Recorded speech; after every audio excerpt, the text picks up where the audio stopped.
Au centre de la salle de sport, sous les néons éclatants et le bruit sourd des haltères qui s'entrechoquent, se tient un bodybuilder à la confiance débordante, presque arrogante. Il ne soulève pas uniquement des charges impressionnantes, soigneusement empilées pour attirer les regards, mais porte aussi avec lui une certitude absolue. Ici, selon lui, personne ne peut rivaliser. Son attitude, son regard et même sa posture respirent la conviction qu'il domine cet espace, comme si chaque machine, chaque barre et chaque poids lui appartenait. Pour cet homme, chaque répétition devient un message silencieux adressé aux autres pratiquants. Il ne s'entraîne pas seulement pour progresser, mais pour être vu, admiré et craint. La force, dans son esprit, n'est pas le résultat patient d'années de discipline, de sacrifice et de constance, ni l'expression d'une humilité forgée par l'échec et la persévérance. Elle est avant tout un spectacle permanent, une mise en scène calculée où le bruit des poids et la tension des muscles servent à affirmer une supériorité qu'il estime incontestable. Convaincu que son physique et ses performances parlent d'eux-mêmes, il ne laisse aucune place au doute ni à la remise en question. Chaque regard croisé est interprété comme une reconnaissance, chaque silence comme une preuve de respect. Dans son monde, la salle de sport n'est plus un lieu de partage ou de progression collective, mais une arène où il pense régner sans partage, persuadé que la véritable force se mesure uniquement à ce qui se voit, sans jamais imaginer que parfois la plus grande puissance se révèle précisément là où on l'attend le moins. Pendant que les regards se perdent dans les miroirs scintillants et s'attardent sur les muscles gonflés par l'effort et l'ego, un simple agent d'entretien traverse lentement la salle avec son chariot usé par le temps. Il avance discrètement entre les machines, presque en silence, glissant d'un espace à l'autre sans jamais interrompre le spectacle ambiant. Aux yeux de la plupart, il est invisible, comme s'il faisait partie du décor, une silhouette anodine que l'on contourne sans même la regarder. Sa présence ne semble mériter ni attention, ni considération, encore moins du respect, tant chacun est absorbé par sa propre image et par la quête apparente de puissance, ignorant qu'au milieu de cette indifférence se cache peut-être quelque chose de bien plus grand que ce que reflètent les miroirs. Avec un sourire timide, presque gêné, et une voix douce chargée de politesse, l'agent d'entretien ose formuler une demande simple, presque innocente, avoir une chance d'essayer un exercice, juste une fois. Il ne cherche ni à se mettre en avant, ni à attirer l'attention, encore moins à défier qui que ce soit. Son attitude est respectueuse, mesurée, empreinte d'une humilité sincère, comme s'il s'excusait presque d'exister dans un espace qui ne lui semble pas destiné. Mais à peine sa requête est-elle entendue que l'atmosphère change subtilement. Des rires étouffés éclatent ici et là, des sourcils se lèvent, des sourires ironiques apparaissent sur les visages, certains échangent des regards complices, d'autres murmurent des commentaires teintés de mépris, comme si cette simple demande était une offense ou une plaisanterie de mauvais goût. Aux yeux de ces spectateurs, l'idée même qu'un agent d'entretien puisse tenter un exercice paraît absurde, presque ridicule. Dans ces réactions se révèle une vérité plus profonde. L'ego parle plus fort que le bon sens. L'apparence, le statut et les préjugés prennent le pas sur le respect et la curiosité. Personne ne cherche à comprendre, personne ne se demande ce que cet homme est réellement capable de faire. Tous sont trop occupés à défendre une image, à protéger une hiérarchie invisible où l'humilité n'a pas sa place, sans douter que ce moment qu'ils considèrent comme risible est peut-être sur le point de bouleverser toute leur certitude. Il saisit la barre avec une prudence presque excessive, comme s'il craignait de mal faire au moindre geste. Lentement, il ajuste sa position, vérifie l'écartement de ses mains, place ses pieds avec soin et prend le temps de respirer, tout en s'excusant à plusieurs reprises, d'une voix basse et hésitante. Chaque mouvement semble trahir une grande insécurité, renforçant l'image fragile que les spectateurs se sont déjà construite de lui. Autour, les regards se chargent de certitude. Certains sourient d'avance, d'autres secouent la tête avec condescendance.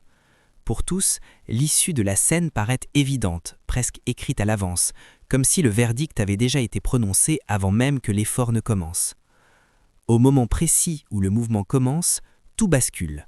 La barre quitte le sol avec une propreté irréprochable, sans à-coups ni gestes inutiles, portée par un contrôle froid et une maîtrise absolue.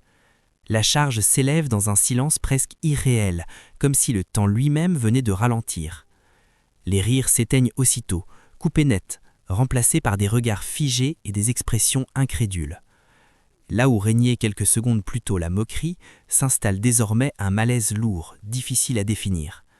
Personne n'ose parler, personne ne comprend vraiment ce qui se déroule sous leurs yeux. Les certitudes s'effondrent une à une et dans ce silence tendu, chacun réalise confusément qu'il vient d'assister à quelque chose d'inattendu, un instant où les apparences cessent brutalement de faire loi. Le bodybuilder, piqué au vif et incapable d'accepter ce qu'il vient de voir, s'empresse de tenter à son tour de reproduire le mouvement, déterminé à prouver qu'il demeure le maître incontesté de la situation. Son regard se durcit, sa posture se fait plus rigide, comme s'il cherchait à reprendre le contrôle d'une scène qui lui échappe. Pourtant, au moment de saisir la barre, quelque chose a changé. La charge, qui lui paraissait jusque-là familière, semble soudainement plus lourde, presque hostile. Le geste est moins fluide, l'effort plus visible, et la confiance qui l'animait quelques instants plus tôt vacille. Pour la première fois, un doute profond fissure son orgueil. Ce n'est plus seulement une question de force physique, mais une remise en cause brutale de ses certitudes, comme si tout ce qu'il croyait savoir sur la domination et la supériorité venait d'être silencieusement mis à l'épreuve. Quelqu'un, cherchant une échappatoire, murmure que les poids sont peut-être faux ou truqués, comme si cette simple hypothèse pouvait encore sauver les apparences. Un autre laisse échapper un rire nerveux, trop rapide, trop forcé, révélant davantage le malaise que l'amusement. Mais derrière ces réactions maladroites, une vérité s'impose silencieusement à tous. Au fond, chacun sait que cette explication n'est qu'un prétexte fragile, une tentative désespérée pour protéger un ego en train de s'effondrer. Les regards évitent désormais la barre, puis l'agent d'entretien, comme si reconnaître l'évidence était plus lourd à porter que la charge elle-même. Dans cet instant suspendu, les certitudes vacillent et le silence devient le seul refuge face à une réalité que personne n'est encore prêt à accepter. Sans chercher à attirer l'attention ni à provoquer qui que ce soit, l'agent d'entretien ajuste le banc de développé couché avec une aisance presque machinale, comme s'il avait répété ce geste des milliers de fois au fil des années. Il vérifie calmement la hauteur, l'alignement, puis s'installe sans précipitation. Un souffle profond, maîtrisé, précède l'effort. Ses mains se placent avec une précision millimétrée, sûre et parfaitement positionnée, révélant une connaissance intime du mouvement. Puis la barre quitte les supports. Elle s'élève avec une facilité déconcertante, fluide et stable, défiant toute logique fondée sur l'apparence, le statut ou les préjugés. Aucun geste superflu, aucune grimace théâtrale, seulement une force silencieuse et maîtrisée. Autour de lui, les regards s'élargissent, les certitudes s'effritent et chacun comprend sans qu'un mot ne soit prononcé que la véritable puissance ne se montre pas toujours là où on croit la voir. Peu à peu, presque furtivement, des téléphones apparaissent entre les mains, sortis avec précaution comme pour ne pas rompre l'instant. Les regards se croisent en silence, chargés d'étonnement et d'incrédulité, sans qu'un mot n'ose être prononcé. L'air lui-même semble plus lourd, plus dense, et l'atmosphère de la salle se transforme radicalement. Ce qui ressemblait quelques minutes plus tôt à une simple plaisanterie ou à une scène anodine a laissé place à une prise de conscience collective. Chacun comprend désormais qu'il n'est plus question de moquerie ou de divertissement, mais qu'il se passe sous leurs yeux quelque chose de rare, d'exceptionnel. Un moment hors du commun, où les certitudes s'effondrent et où la frontière entre l'apparence et la véritable grandeur devient soudainement impossible à ignorer. Finalement, brisant le silence pesant, quelqu'un ose lui demander depuis combien de temps il s'entraîne, convaincu d'avance que la réponse sera banale, presque anodine, comme pour ramener la situation à quelque chose de compréhensible et rassurant. La question flotte un instant dans l'air, suspendue entre curiosité et incrédulité. Lorsqu'il répond, sa voix est calme, posée, dénuée de toute arrogance. Chaque mot est prononcé avec une assurance tranquille, naturelle, qui ne cherche ni à impressionner, ni à se justifier. Et dans cette simplicité même se réveille une évidence. Cette force n'est en rien le fruit du hasard. Elle est le résultat d'années de travail silencieux, de discipline constante et d'une maîtrise forgée loin des regards, prouvant que la véritable puissance se construit dans l'ombre bien avant de se révéler au grand jour. Lorsque le nom Anatolie est enfin prononcé, la réaction n'est pas immédiate pour tous. Certains comprennent sur le champ, leur visage se figeant soudainement comme frappé par une évidence brutale.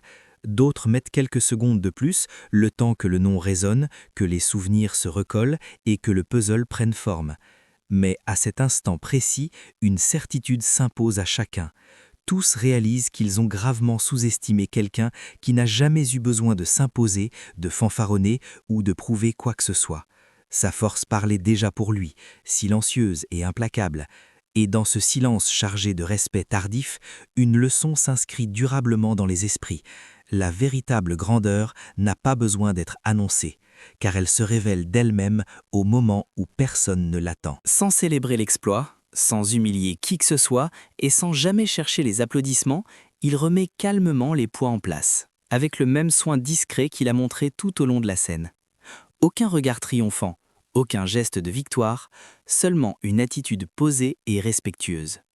Puis, presque naturellement, il reprend son balai, ajuste son chariot et retourne à son travail, traversant de nouveau la salle comme s'il n'était jamais sorti de l'ombre. Pour lui, ce moment n'a rien d'extraordinaire. Il n'a ni besoin de reconnaissance, ni désir de validation extérieure, car quelqu'un qui connaît réellement sa valeur n'a rien à prouver. Tandis que le bruit des haltères reprend lentement et que les esprits restent marqués par ce qu'ils viennent de voir, une leçon silencieuse demeure, gravée dans l'air. La vraie force ne s'exhibe pas, elle se vit, simplement, dans le calme et la dignité. Alors que le bruit familier des poids recommence à résonner dans la salle et que chacun reprend lentement son entraînement, un silence intérieur persiste dans les esprits. Sans discours, sans morale imposée, le message s'impose naturellement, clair et impossible à ignorer. La véritable force ne se proclame pas, ne provoque pas et n'a pas besoin de titre.